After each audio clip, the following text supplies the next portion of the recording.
Jésus, tu as les paroles de la vie.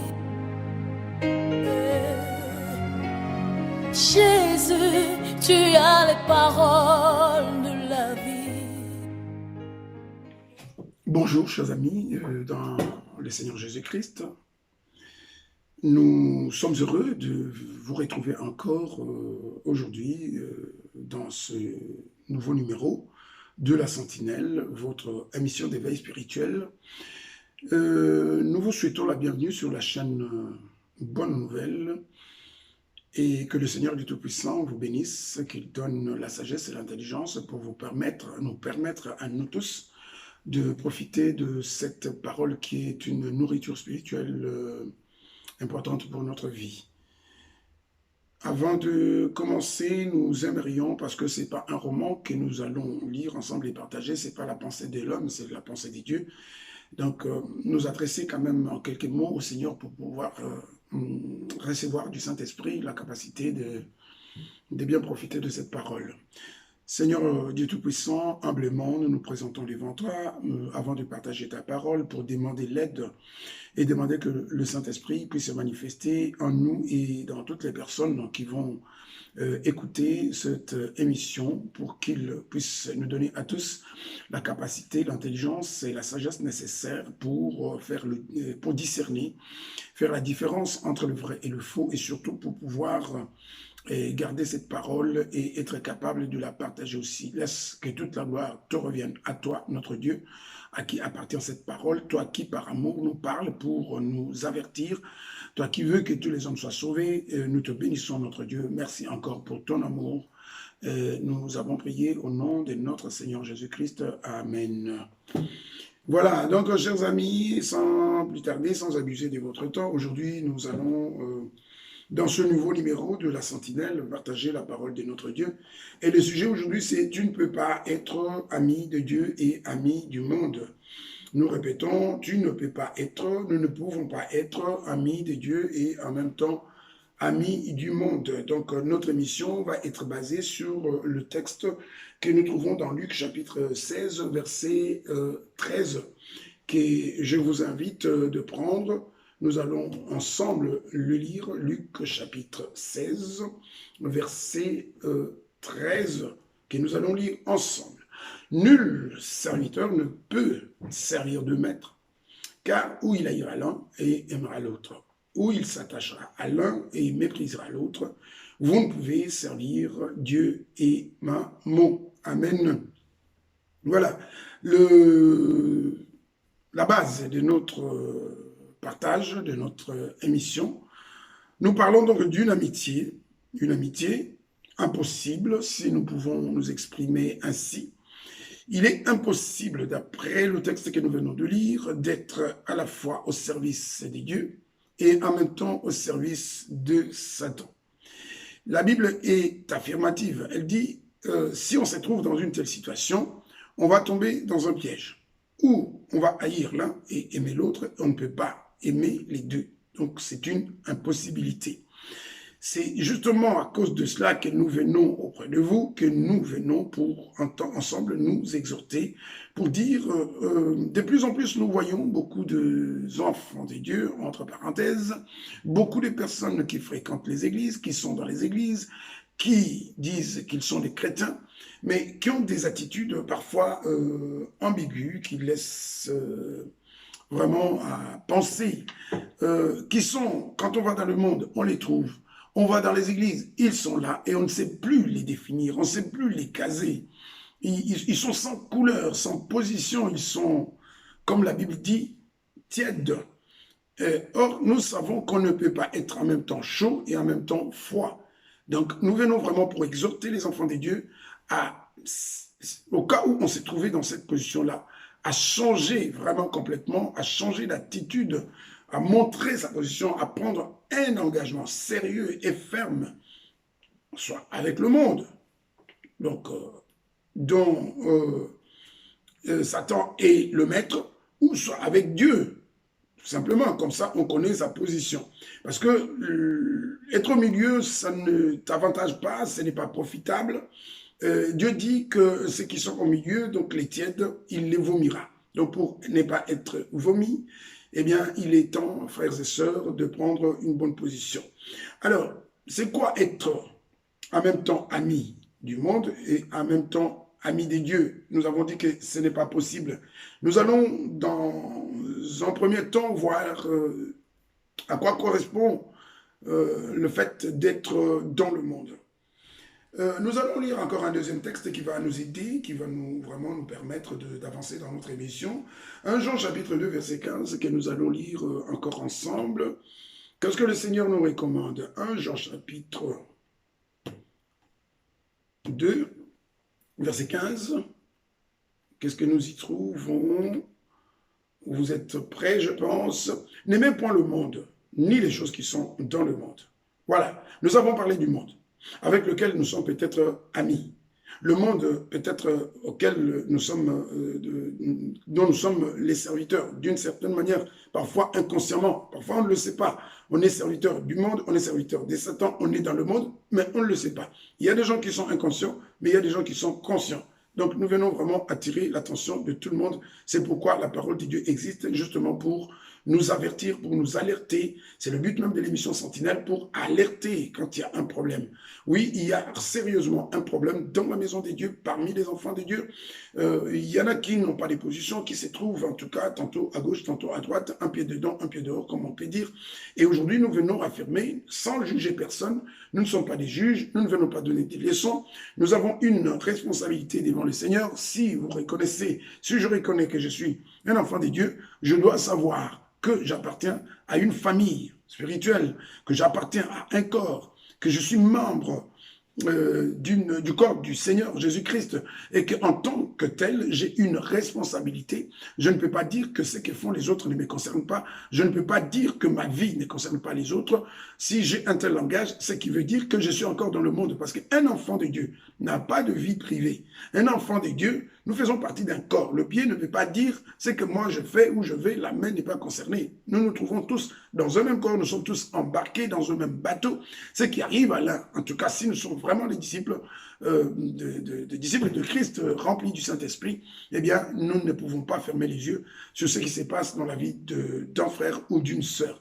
Et donc nous avons une responsabilité, c'est pourquoi la Bible dit « Veillez les uns sur les autres ». Exhortez-vous les uns et les autres.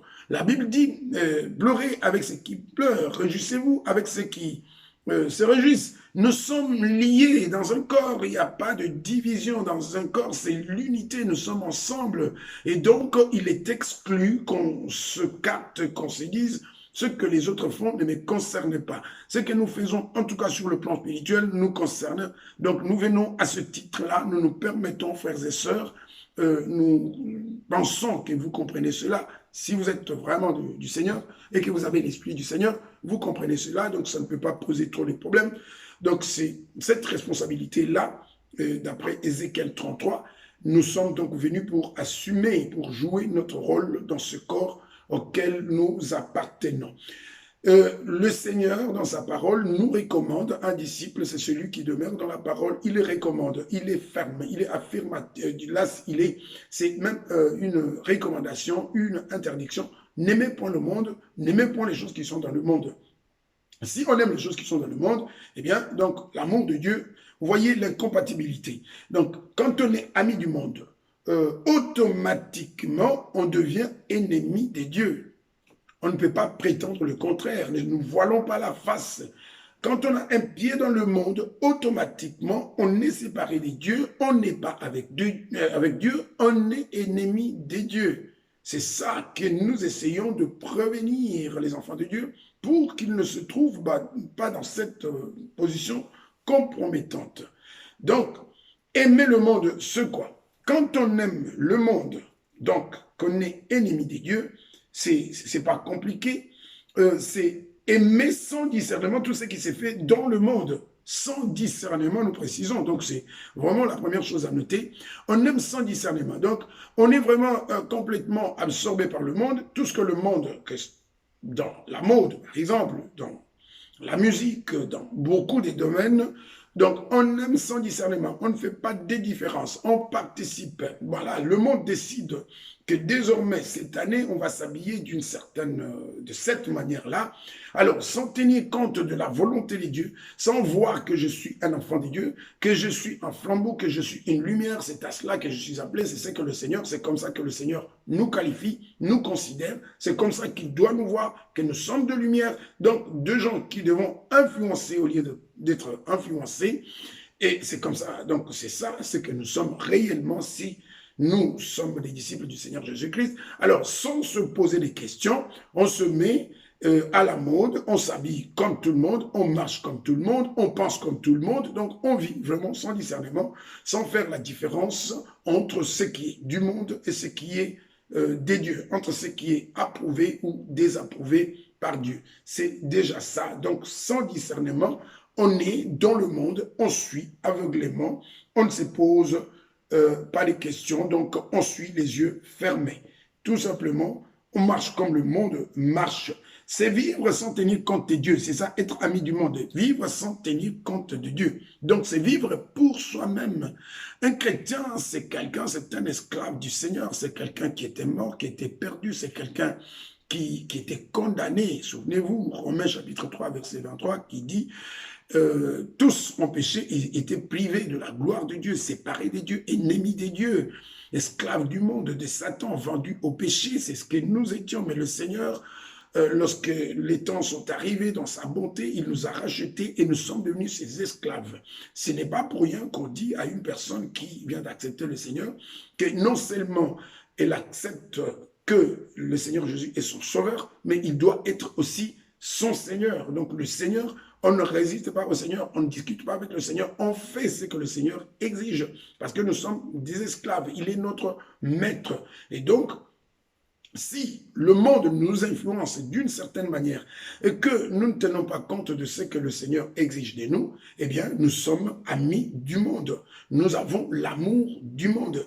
Avoir l'amour du monde, c'est obéir à ce que le monde nous demande de faire. Parce que de la même manière, de l'autre côté, inversement, on peut dire, celui qui aime Dieu, c'est celui qui obéit à ses commandements. Alors, comme nous obéissons aveuglément, sans discernement, sans vraiment résister au monde, eh bien, tout simplement, nous pouvons affirmer que dans ces cas-là, nous sommes amis du monde et nous avons l'amour du monde et nous avons dit déjà au début qu'être ami du monde, c'est être ennemi des dieux. Donc être au service de la chair pour en satisfaire les désirs, être esclave de la chair. Or que dans Galates, nous voyons bien que, dans Galates 5, nous voyons que la chair a des désirs et ces désirs-là sont contraires à ceux de l'esprit, que les deux se font la guerre. Voilà, l'esprit, c'est le monde spirituel et la chair, c'est le monde matériel, physique, c'est le monde dirigé par Satan. C'est ça qui fait qu'il y a deux catégories de personnes, les charnels et les spirituels. Les spirituels, ce sont ceux qui marchent par l'esprit et les charnels, ce sont ceux qui marchent par la chair, qui sont au service de la chair, du monde, qui sont charnels, qui ne tiennent pas compte de ce que Dieu leur demande. Et être ami du monde, c'est quoi? Nous, dans la Bible, il est écrit clairement, lorsque Jésus parle du temps de Noé, il parlait de Noé, il dit que au temps de Noé, qu'est-ce qui se passait? C'est être comme les contemporains de Noé. Qu'est-ce qu'ils faisaient? Ces gens, qu'est-ce qu'ils faisaient? Ils vivaient leur vie sans tenir compte des avertissements répétés et permanents de Noé. Qu'est-ce qu'ils faisaient? Ces gens ne vivaient que pour boire, pour manger, pour marier leurs enfants et pour se marier. C'est exactement ce que le Seigneur dit. Ils ne faisaient que ça. Boire, manger, marier, c'est marier. En soi, ce n'est pas un péché. Mais le problème, d'où vient le problème? Le problème vient du fait qu'ils ne vivaient que ça. Donc, ils ne tenaient pas compte de Dieu. C'est pourquoi nous avons dit, celui qui est du monde, c'est celui qui vit sans tenir compte de Dieu. Or, Dieu avait averti, Dieu avait envoyé un serviteur, il avait envoyé un messager pour les avertir, comme aujourd'hui, des messagers pilulent le monde partout dans les églises, partout, avec encore l'instrument Internet. Oui, Internet, il y a du bon et du mauvais, mais il y a quand même de bonnes choses. Et ce sont des messagers qui viennent nous avertir que le chrétien, ce n'est pas quelqu'un qui vit pour lui. C'est quelqu'un qui vit pour le Seigneur, à qui il appartient, qui l'a racheté. Il a un maître. Il doit tenir compte, il doit être conscient de l'existence. On ne peut pas vivre comme si on s'appartenait. Le chrétien, c'est quelqu'un qui ne vit plus pour lui, qui vit pour le Seigneur. Alors si, malgré que je me trouve dans une église, malgré que je me trouve dans une assemblée, malgré que j'ai une certaine forme de religiosité, mais si je vis sans tenir compte du Seigneur, de son point de vue, de sa volonté, de ce qu'il attend de moi, on doit se poser la question, qu'est-ce que le Seigneur attend de moi? Aujourd'hui, les chrétiens ne se posent pas de bonnes questions.